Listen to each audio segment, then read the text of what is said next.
Kami bawakan kepada penonton-penonton kita ni satu ruangan wawancara secara virtual bersama dengan Yang Mulia Puan Ena Herni binti Wasli, Ya. pensyarah program Kesusasteraan Melayu, Pengajian Melayu Fakulti Sastra dan Sains Sosial Universiti Brunei Darussalam bersama kita pada pagi ini untuk memperkatakan satu tajuk yang cukup menarik Ya.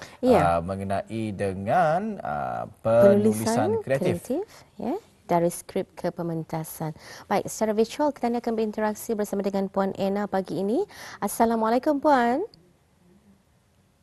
Waalaikumsalam warahmatullahi taala wabarakatuh. Alhamdulillah. Baik, di penghujung rampai pagi untuk hari ini, kita ni berkesempatan untuk berwawancara dan lebih untuk memahami berkenaan dengan satu lagi bidang penulisan kreatif dari skrip ke pementasan ni Puan. Kita ni terus saja kepada soalan kita ni dalam juga membicarakan topik ini. Mungkin dapat diterangkan juga sebagai mukadimah. Silakan. Bismillahirrahmanirrahim. Selamat pagi dan salam sejahtera. Jadi untuk tanpa membuang masa, untuk soalan yang pertama, tajuk yang saya berikan penulisan kreatif dari skrip ke pementasan. Secara ringkasnya, tajuk ini melihat transformasi skrip ke pementasan. Jadi bagaimana kita melihat dari skrip yang hanya sebuah merupakan teks ataupun naskah yang mampu dihidupkan apabila ia dipentaskan. Jadi ia apabila dipentaskan, ia bukan setakat pada halaman kertas. Jadi bagaimana kita melihat teks yang hanya sebagai bentuk tulisan dialih media dalam bentuk pementasan yang merupakan media visual dan media aktif kerana terdapat gerakan-gerakan yang dimainkan oleh para pelakon. Jadi ini yang membezakan drama dengan karya-karya sastra yang lain seperti novel, cerpen dan sajak. Jadi kita akan melihat transformasi itu seorang penulis mentransformasikan ke media pentas oleh pengarah-pengarah pentas ataupun pengarah kreatif lah, sesiapa saja yang dapat mengalihkan kreativiti dari penulisan ke dunia pementasan. Iya, itu sebagai mukadimah ya untuk tajuk kita pada pagi ini, penulisan kreatif ya dari skrip ke pementasan. Jadi Puan Ena ya, sebagai salah seorang yang sangat bergiat aktif nih kalau kita lihat ya dalam dunia penulisan skrip dan juga pementasan nih Sarina ya. Pada kebiasaannya nih Puan, menulis skrip memerlukan idea-idea lebih baru dan segar ya. Dan sepanjang penglibatan Puan sendirilah dalam penulisan skrip ini tadi, bagaimana Puan dapat menghasilkan idea untuk menulis skrip yang kemudiannya nanti akan dipentaskan? Baiklah. Menulis skrip selain daripada kita mencari idea, ada masanya maksudnya di sini kreativiti itu kita cuba mengadaptasi dari yang sudah sedia ada. Itu pun dikira menulis skrip tetapi dari bahan lain. Maksudnya contohnya seperti yang saya tulis tahun-tahun lepas, iaitu Mahkota yang Berdarah. Ia adalah sumbernya dari sebuah novel. Mahkota Berdarah itu karya Yura Halim. Jadi merupakan sebuah novel dijadikan pentas, penulisan skrip, kemudian dipentaskan. Jadi berlaku 3 proses dari novel dijadikan sebuah skrip dan dipentaskan. Ideanya walaupun sudah ada, tetapi kita cuba melihat bagaimana kita mengembangkan dari novel kepada skrip. Itu memang ada idea yang baru, kemasukan beberapa jalan cerita ataupun kemasukan beberapa watak yang sebelum yang ini tidak ada pada novel, kita hadirkan watak tersebut kerana kita mau mencuba sesuatu yang segar dan baru. Kemudian apabila berlaku dari proses skrip ke pementasan, jadi akan berlaku lagi beberapa perubahan melihat kepada bagaimana kesesuaian skrip itu apabila ia dipentaskan. Jadi kalau saya selalunya saya akan melihat siapa audiens saya sebenarnya, siapa sebenarnya halayak yang akan melihat hadir pementasan itu. Jadi timbullah beberapa idea melihat kepada siapakah audiens tersebut. Contohnya Hikayat Empat Pemalas, itu lebih pementasan itu lebih kepada boleh ditonton oleh pelbagai umur. Jadi ingat dari kanak-kanak hinggalah dewasa. Jadi skripnya haruslah santai.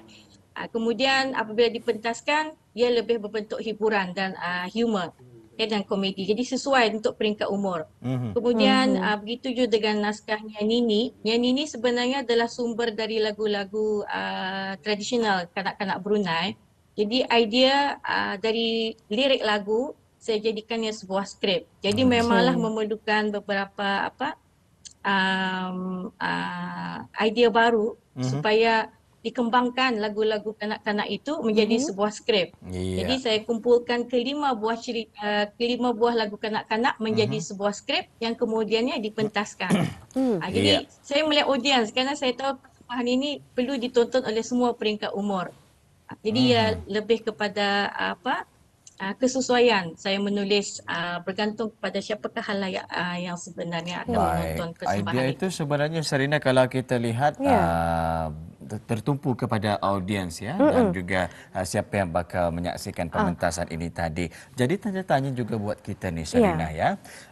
Memang cerita itu sudah ada dapatan daripada novel ya. Jadi digubah semula kepada skrip untuk dipentaskan. Ada perubahan yang drastikkah daripada novel kepada skrip ini tadi?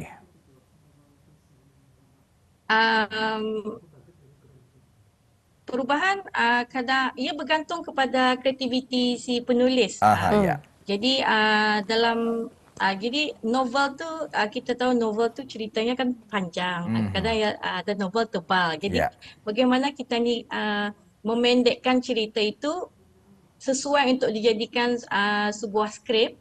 Kemudian bagaimana skrip itu nanti sesuai untuk dipentaskan. Betul. Jadi memang ada berlaku penambahan dan kadang-kadang ada berlaku sedikit Perubahan pengurangan. Lebih-lebih lagi dialog kan? Apabila dipentaskan.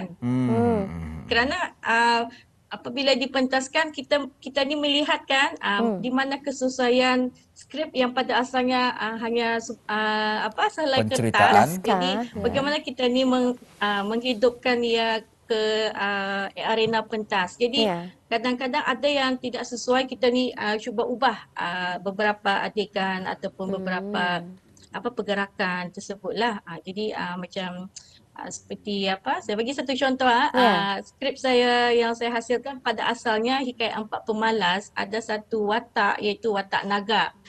Jadi melihat kepada bagaimana pelajar akan naga itu saya ubah menjadi jin kerana naga itu kan kepala 3. Jadi saya cuba memikirkan bagaimana supaya pelajar dapat melakonkan naga kepala 3. Jadi agak sukar kan. Jadi saya tukar watak naga itu kepada jin.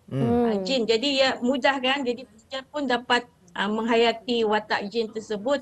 Jadi kerana ia sesuai. Jadi kalau yang kita ni saya tidak mau pelajar berfikir kita ni mau memudahkan persembahan itu kepada pelajar. Jadi biar pelajar menghayati watak tersebut kan dengan mudahlah. Jadi persembahan pun dapat digerakkan dengan lancar. Itu perubahannya.